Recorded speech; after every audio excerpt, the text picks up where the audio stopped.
Recognizes the gentleman from Washington, Mr. McDermott, for 5 minutes. Without objection.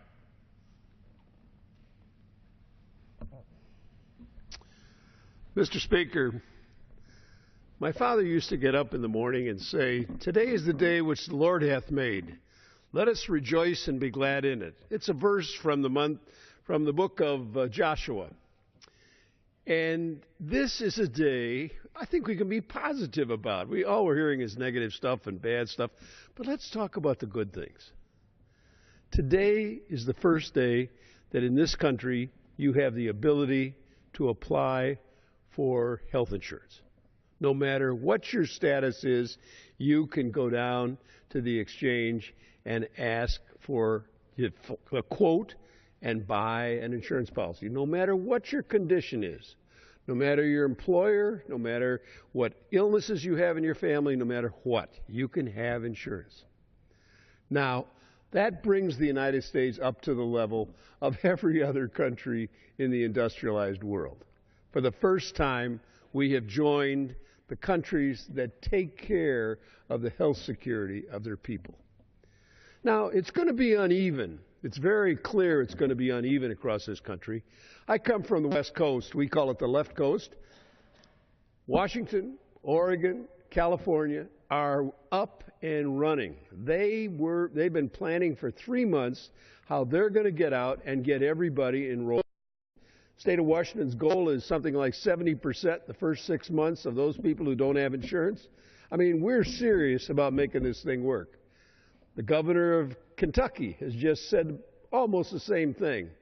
There are spots across this country where you're going to see this law take effect, and people, for the first time in their life, can relax and know that they won't be bankrupted by an illness or an injury, or be able to say, "I'm sorry, we can't do for you whatever is necessary," to some member in their family. This is a great day.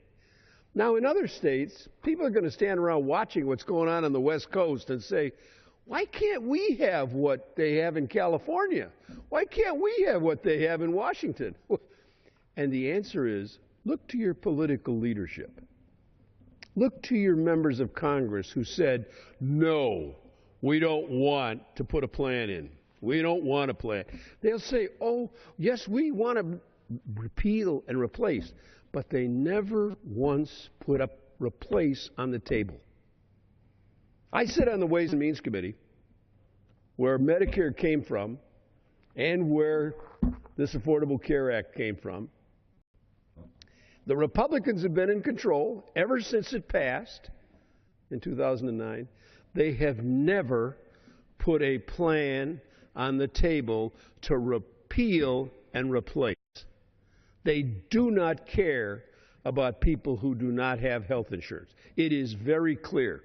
The governors across this country who have refused to take the Congress's generous offer of full funding for Medicaid are simply saying, "We don't care about the poor people in our state. We are not going to provide health care for them.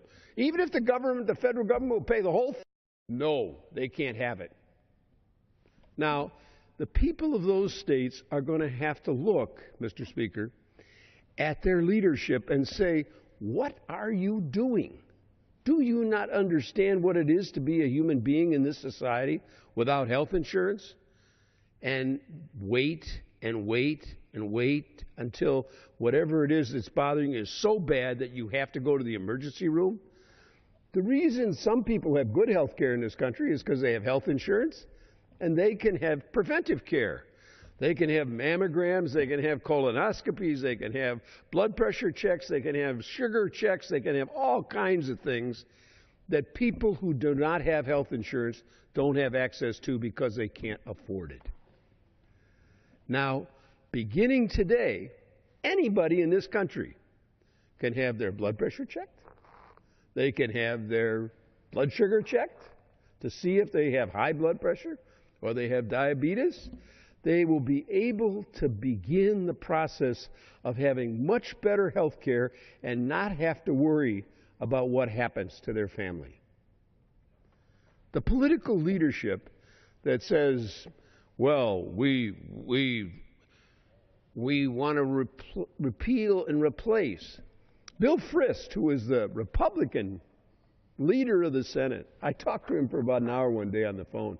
He said, Jim, what those guys ought to do is simply amend the bill that's there and make it work. There hasn't been a single amendment brought in the House to make it work better. I yield back the balance of my time. This is a wonderful day for everybody.